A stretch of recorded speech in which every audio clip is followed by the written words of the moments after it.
Hey, welcome back to Evil's Comics. I'm Evil Mike, and I got another review for you today. I hope everybody's having a good Saturday.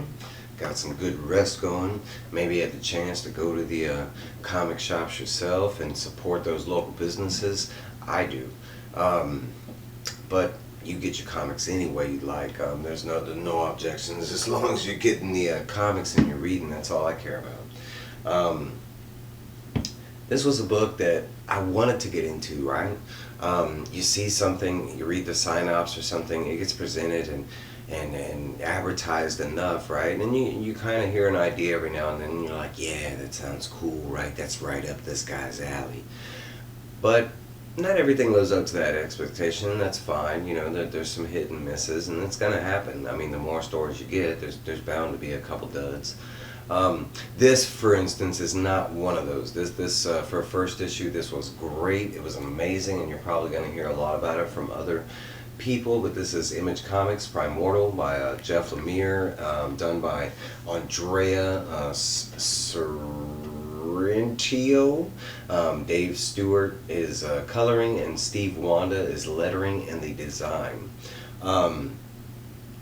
It's actually a very simple first issue, and there's not a part where I wasn't on board with it. Now, that being said, I can understand why some people won't be into it, but I like the idea. The basic synopsis of the story is, hey, you know, we sent those animals into space.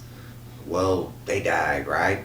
You know, and we never heard from them again. Russians sent, you know, a poor dog up into space. I think Larka was his name, and a bad name, so don't kill me.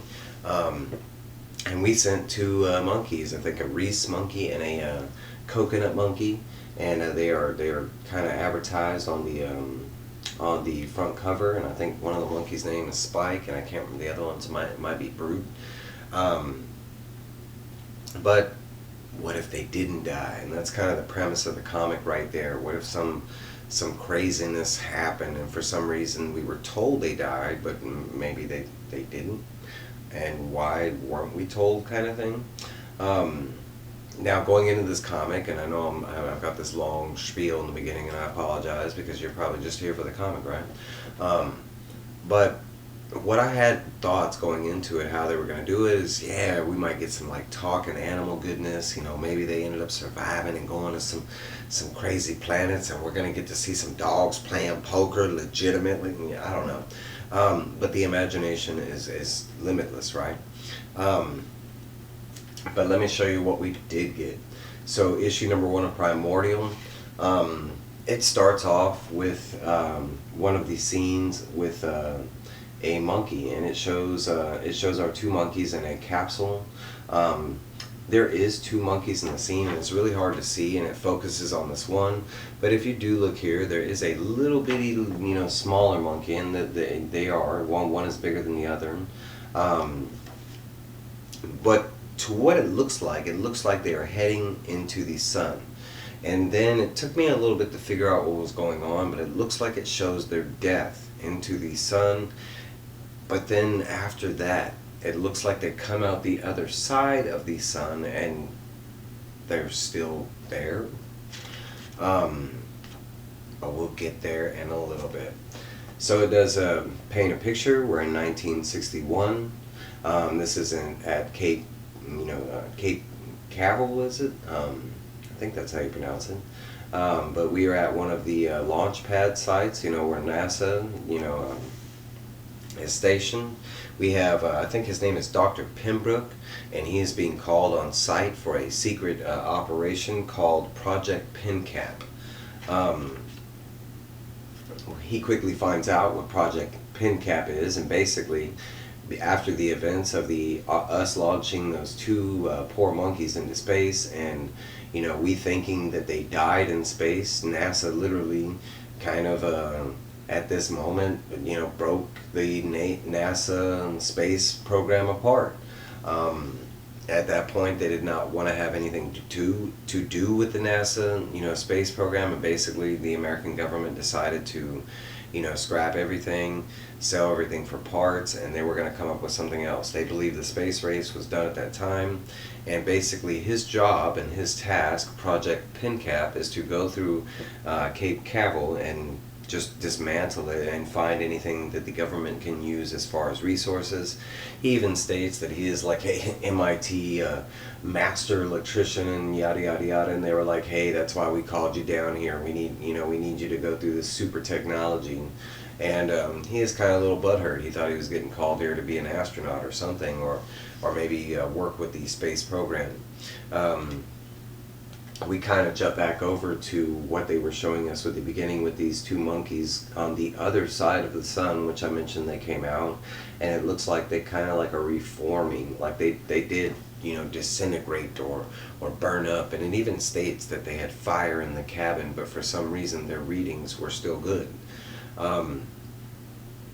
It shows Dr. Pembroke, and he is going through, Cape Canaveral maybe like the next day after he started this project, maybe a week later, and they don't give a reference. But he is basically dismantling, going through, and he is, kind of reading and investigating as he goes through. Who wouldn't, right? Government secrets and all. But he is approached by what is said to be a janitor, and it's not really a janitor. He's basically like he's mopping up these electrical units or something like that, but in the mainstream of things, that's the way he puts it.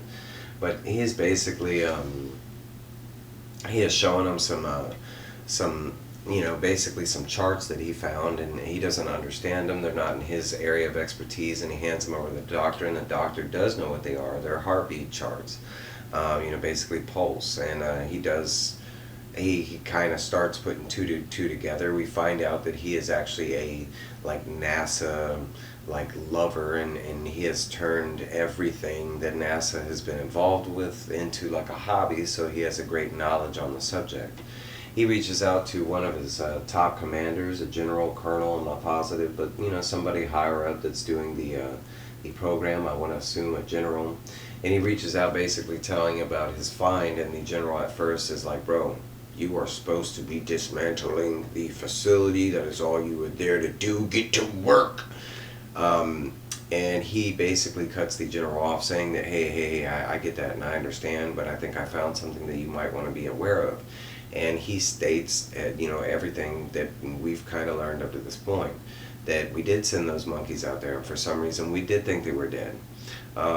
We had fire in the cabin. There are certain parts, but he has found evidence that they continue to live after a certain point, that there was a brief part where they did lose heartbeats. Everybody thought they were dead. Everybody went home, had a good day, and then beep, beep, beep, beep, it started up again. He does not know why, but he does go through and explain to the general that is the going thesis, and he needs to kind of further research it, and they do show that he does, and then finds more evidence that our two monkey companions are still alive. They kind of end the conversation right here, and we see some of this, and basically the general saying that can't be possible, but Pembroke basically stating that yes, it is possible, and not only that, but they do have some of the proof.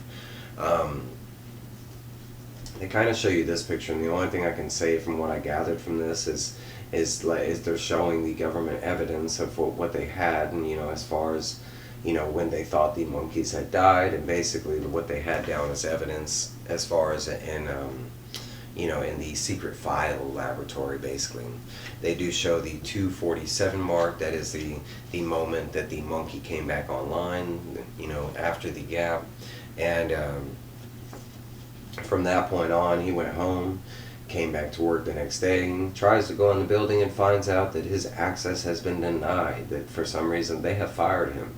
And he even questions the guard, and the guard tells him that this came directly from the general that he had talked to last night, and for some reason or other, and they are blacklisting Dr. Pembroke.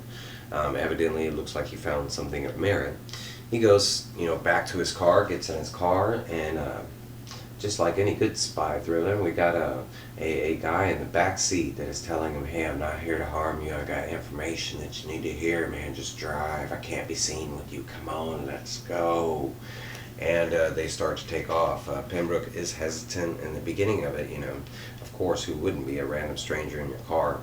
And the guy starts talking the right language, saying, hey, I know what you're researching, you're looking for these animals, and get this, Russia did the same thing, right, with the dog, and they did it like 2 years before the monkeys, but guess what? And he's like, what? And he's like, the dog's alive too. And Dr. Pembroke is like, whoa.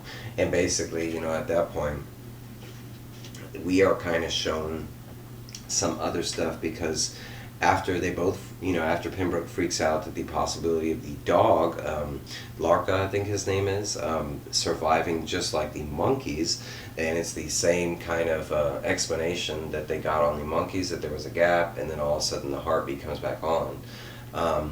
But we see this, and the man mentions that Larka and our two monkeys were not just lost in space or forgotten, they were taken. They made it to a certain point in their travels, and for some reason or other, all of our equipment stated that they died, but they did not die. They went through this, what looks like some kind of portal or some kind of door, some kind of wall. As far as the government agent or the secret, guy in the back seat is telling us, is that basically some form of entity or things did take our pets. And they show this, which I love, man. And it even states that it is a Pink Floyd Dark Side of the Moon homage right here on the, I love that. But it does pertain to the story, because right here where my finger is popping at, that is where the pets, got on this journey, and they basically came to another, door, and they came this way, and we see that they kind of maybe traveled a lot farther than we thought they did. After they came through the other side, we get a kind of glimpse of what looks like on the other side, and we see I think it is Spike and Brute, and they are coming through, and granted, Larka was there 2 years before the monkey, and we see that right off the bat that the monkeys are kind of questioning things. We see something floating up in the sky, and as soon as it lands, we got Larka right here, and Larka is talking. He says, hello. And that's where it looks like it's going to end at. We don't know if they have been taken. We don't know if they stumbled upon. We don't know. As far as I can say, it was a really good issue. The story, I want to say the story-wise, it seems like there was a lot. There's really not, and everything really flowed really quickly.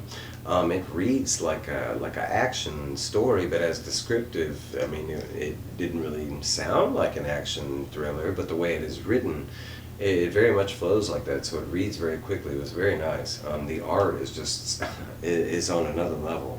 How it flows with the book is just amazing. But that is my review on issue number 1 of Image Primordial from Jeff Lemire. I don't know, man. Might be another top pick of the week right there. That's what I got for you. Like, comment, subscribe. What'd you think about it? Have you read it? You heard about it? Does it even sound interesting to you? Let me know. Alright guys, I'll see you later. Bah!